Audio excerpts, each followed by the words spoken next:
Welcome to the Salmon Runs YouTube. Enjoy the video. You begin by confirming the file extension and the language mode shown in the bottom right. If it's wrong, change it immediately. Once changed, install the official language extension from the marketplace and reload the window so VS Code picks up syntax and snippets. Make sure to set the default language association in settings so new files open correctly.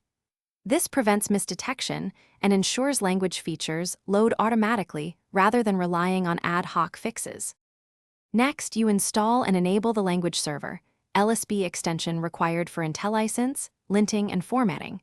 Without it, VS Code will show unsupported or undefined messages. Then open Settings.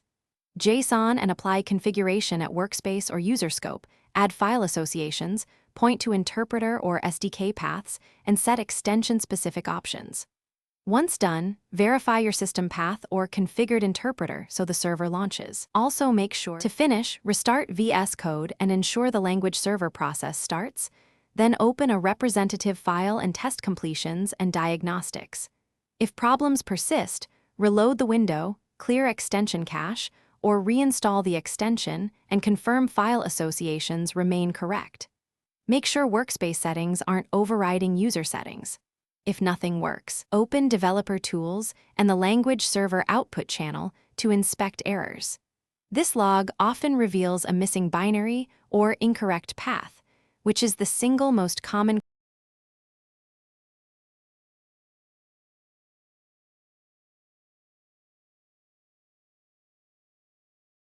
Thanks for watching. Consider subscribing if we helped you.